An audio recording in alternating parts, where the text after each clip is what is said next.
장미가 이쁘죠? 저기 연한 게 하젤이라는 이름의 장미인데 주황색은 소프라노고 국화 노란 거는 금수소국, 하얀 거는 포도소국입니다. 다 저렇게 이제 이름이 있는데 제가 왜 찍으려고 하냐면 자살에 대한 책들을 보고 있는데 아주 지금 집중해서 많이는 못 보고요. 그냥 이제 번역서들을 쭉 이렇게 모아놓고 이제 보는데 그 원한을 갖고 있는 책입니다.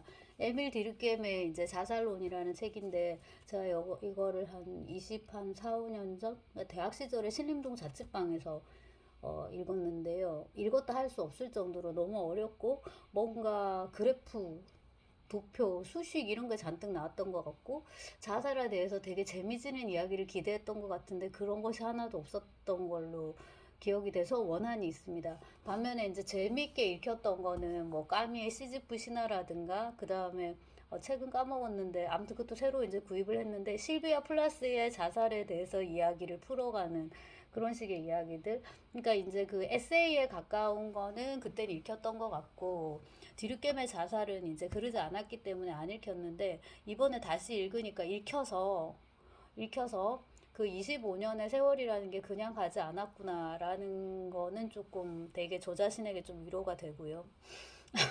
저 자신을 좀 토닥토닥 해주는 그래도 많이 컸어. 약간 이제 그런 계기고 그 다음에 이제 책 자체에 대한 얘기인데 다 읽지 못하고 지금 한 반 정도 왔는데 그래서 제가 지금 딱 원하는 어떤 그런 정보는 없어서 하지만 그 책 자체로 되게 재미가 있고 그 다음에 이제 또 하나 이제 얘기하기 전에 또 하나 하고 싶은 얘기가 이른바 잘 쓴 에세이 말씀드린 이제 까미의 시즈프의 신화 같은 이제 그런 거죠. 그런 것들 그다음에 까미에 반항하는 인간 그런 것도 있잖아요. 되게 우리가 재미있게 어릴 때부터 심지어 고등학교 때도 읽을 수 있는 그런 이제 잘 쓴 여러 가지 에세이들이 있는데 에세이와 이른바 학술서 연구서의 이제 차이를 이 디르겜의 자살론을 보면서 이제 생각하게 되는데 제가 지금 책을 스터디 카페에 갖다 놔버려서 자살의 문화사라는 얇은 책을 이제 절판이 돼가지고 그 중고 그걸로 판매자 해갖고 제가 샀는데 거기도 이제 약간 화법이 에세이식 이제 화법인 거죠. 그래서 중세 사람들이 가장 자살을 많이 한 시간은 예컨대 뭐 밤이라고 한다. 중세는 사람들이 밤에 자살을 되게 많이 했다고 한다. 이런 식의 문장 진술은 이거는 이제 에세이인 거예요. 이건 좋고 나쁘다가 아니라 이제 그런 겁니다. 근데 이제 이 뒤늦게의 책을 보니까 아 이런 게 학술서구나, 이런 게 연구 작업이구나, 이런 게 뭡니까 과학, 학문, 사이언스구나라는 걸 이제 알 수 있고 이게 원제가 물론 이제 프랑스 원제가 있습니다만은 영어 번역으로 수어사이드고요. 스터디 인 소셜로지인데 그러니까 이게 그 사회학적 방법론에 이 사람이 그 기틀을 마련했다 이런 식으로 이제 제 말로 요약을 하면 그래가지고 이제 그 1858년에 태어나서 1917년에 이제 죽었던데 러시아 혁명 일어나고 죽었더라고요.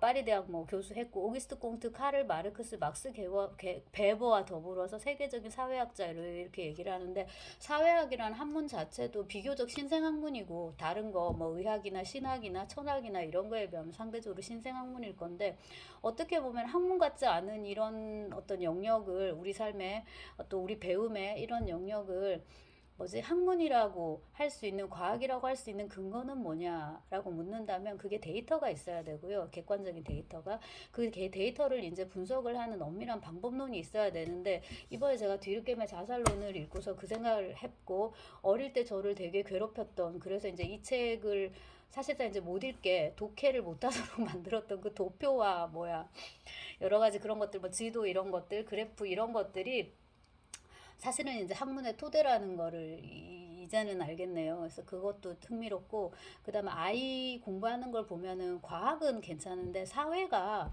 어떻게 보면은 이게 뭐지? 되게 학문 같지 않단 말이에요. 왜냐 이게 우리 일상에서 너무 가깝기 때문에 엄마 네파카는 베트남에서 만들었어. 이건 뭐 그냥 굉장히 일상적인 진술인 거잖아요. 근데 이제 여기서 이제 서로 교류하며 발전하는 우리 지역 그러니까 교류, 경제 활동, 생산, 소비 이제 이런 게 들어가거든요.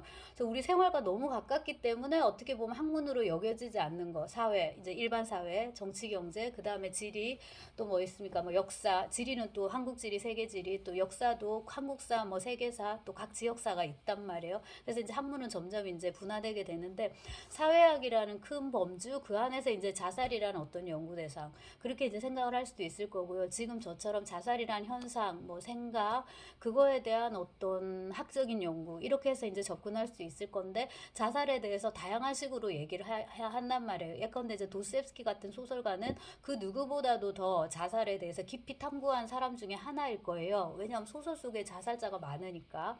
그 다음에 이제 제가 아까 말씀드린 자살을 까먹었는데 그 실비아 플라스의 자살에 대해서 얘기하는 이제 그거라든지 그 다음에 자살을 연구하진 않았지만 파스텔나크 같은 작가도 친구였던 그 마야콥스키의 자살을 보고 너무 충격을 받아가지고 짧은 에세이를 하나 썼는데 되게 인상적이란 말이에요. 그런 것들 있고요.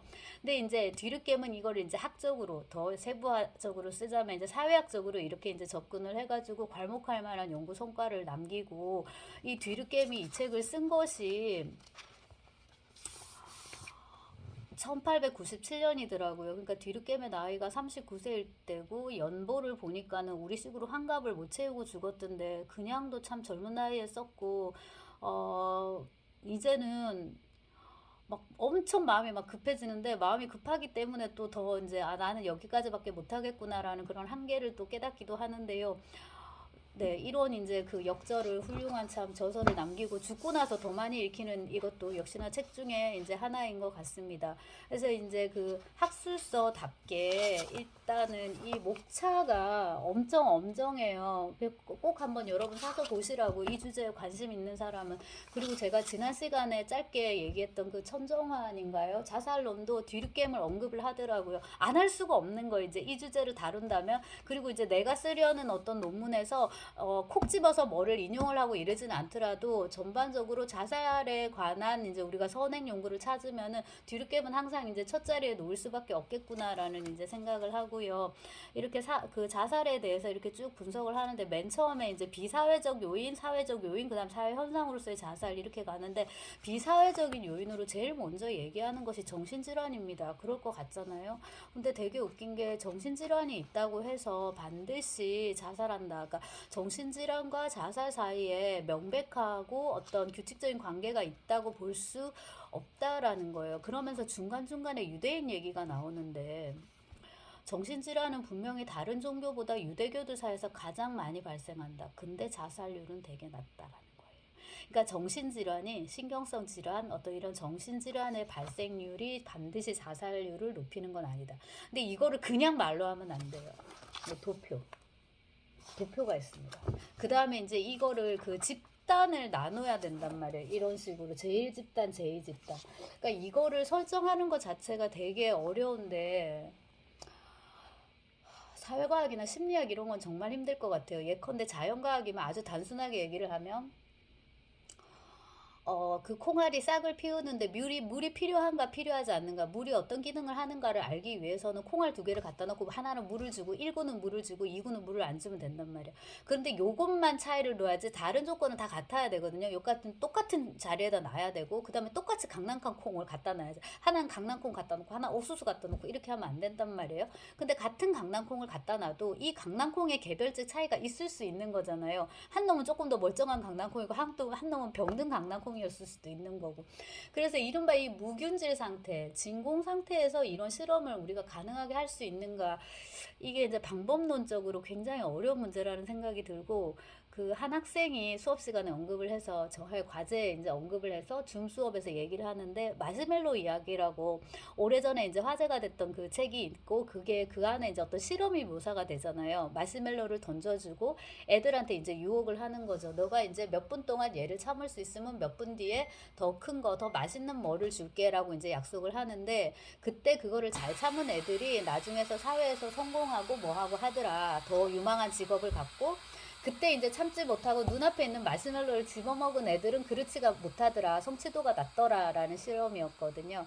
근데 이거를 외관만 보고 여사여사 분석을 하는데 그 알쓸 신잡에서 정재승 선생님인가 누군가가 되게 핵심적인 부분을 짚던데 거기서 이제 많이 기다린 애들은 대부분 다 가정 환경이 좋아요. 부모도 교육을 많이 받고 어느 정도는 먹고 살만한 집 애들인 거예요. 그러니까 걔들은 속아본 적이 없는 거야. 이렇게 약속을 하면은 요걸 내가 어느 정도 견디면은 나중에 그게 보답이 온다는 걸 아는 애들인 거예요. 그렇지 않은 그룹의 애들은 다른 거지. 그러니까 얘들은 어릴 때부터 그걸 많이 속은 거죠. 그리고 당장에 눈앞에 먹을 게 있으면 먹는 거에 익숙해지는 거. 지금 안 먹으면 배가 고파. 내일 먹을 게 없어요. 혹은 뭐 예를 들자면 형제가 많다든가. 그래서 핵심은 그 조건을 동일시한다라는 것 자체가 되게 어려울 텐데 최대한 뭐예요? 그 디르게임이 그거를 시도를 한 것 같더라고요. 그리고 이제 다 지금 제가 다 읽지 못했는데 마지막에 보니까 자료를 이렇게 보여주는데 여기 중부 유럽에서 이제 자살자 분포도예요. 어느 시점에서. 근데 보시면은 이제 까맣게 칠한 건 많이 죽은 거고요. 뭐 연해질수록 덜 죽은 거고 뭐 이렇게 수치가 있어요. 이것도 지금 저처럼 많이 덜 이게 아니라 수치로 얼마 이상 얼마 이상. 그다음에 이제 흰 곳은 뭐냐면요. 통계 없는 곳이에요. 이것도 되게 중요한 거잖아요. 통계가 없는데 이쪽은 왜 통계가 없느냐. 심지어 사람 자살하든 말든 관심도 없는 거고 어쩌면 그럴 수도 있고 통계를 낸다라는 것에 대한 개념 자체도 없는 미개하다 할 수도 있고요. 그럴 수도 있는 거고 이제 이 코로나 확진자 이것도 비슷한 거죠. 확진자가 많다고 막 문제가 있는 건 어쩌면 알 수도 있는 거예요. 어떤 곳에서는 아예 재고 있지, 아예 그걸 셈하고 있지 않을 수도 있는 거니까. 그러니까 그런 모든 요소들을 최대한 감안을 해서 데이터를 뽑고 그 데이터에 근거해서 납득될 만한 논리적인 이제 분석을 이어가야 된다. 그게 이제 핵심이겠죠. 근데 지금 읽어보니까 이게 되게 재미가 있어요. 아, 말이 되는구나 이제 싶고요. 예를 들자면 이제 정신질환과 관련해서도 이런 식으로 이제 열심히 통계를 이제 찾는단 말이에요. 유럽 각국의 자살과 정신질환의 관계. 노르웨이는 어땠고 스코틀랜드는 어땠고 쭉쭉쭉쭉 있습니다. 그러면 정신질환자 수가 몇 명, 자살자 수가 몇 명 이렇다고요. 그러면 그거를 그냥 값이 그러니까 전반적으로 정신질환 이렇게 하면 안 되고 몇 년도에 몇 명 이렇게 되는 거예요. 예컨대 뭐 그 해에 전쟁이 있었을 수도 있고 지금처럼 돌림병이 돌았을 수도 있고 그런 요소들도 또 있기 때문에 연도 또 다 기입을 해줍니다. 이렇게 해가지고 이제 나름의 이제 결론을 내는데 일반적으로 비슷한 상황에서는 정신적 결함이 있는 사람이 건전한 사람보다 자살하기가 더 쉽다. 그러나 반드시 정신적 결함이라는 조건 때문에 자살한다고 볼 수는 없다. 이러한 잠재성은 어디 갔냐? 네, 이러한 잠재성은 우리가 발견해야 할 다른 요인들의 작용을 통해서 효력을 나타내는 것이다. 그러면 그 다른 요인이 뭐냔 말이에요. 그 다른 요인으로 이제 분석을 하는 것이 인종, 그 다음에 지역, 지역은 여러 가지를 갖고 있는데요. 기후때, 그 다음에 온대냉대 이런 기후도 있지만 특정 지역에서 그 계절에 따라서 또 다르잖아요. 그래서 기온, 그러니까 이런 식의 자연 환경들, 그리고 제가 지금 뭘 얘기했어요? 민족성, 그 다음에 종교, 이런 걸 이제 다 따지는 거예요. 그래서 이제 면밀하게 세부적으로 들어가면은, 역시나 이제 이것도 이렇게, 북위 몇 도에서 몇 도, 이런 식 기후대에서 자살을 어떻게 하고, 이렇게 하고, 이렇게 한단 말이에요. 이탈리아는 자살률이 낮다. 근데 로마 시대에는 또 매우 높았어요. 근데 로마나 지금이나 이탈리아는 온화한 기후대란 말이에요. 근데 지금은 안 죽는데 자살을 많이 하는데 로마에서는 왜 이때 이렇게 많이 했느냐. 그래서 기후대의 영향은 아닌 것 같다. 근데 기온의 영향을 여기다가 이제 얘기를 했는데요.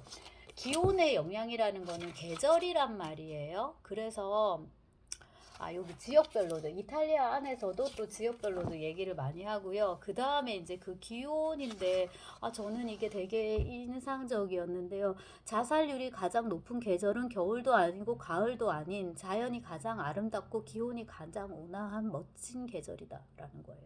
그래서 인간은 삶이 가장 쉬울 때 삶을 포기한다.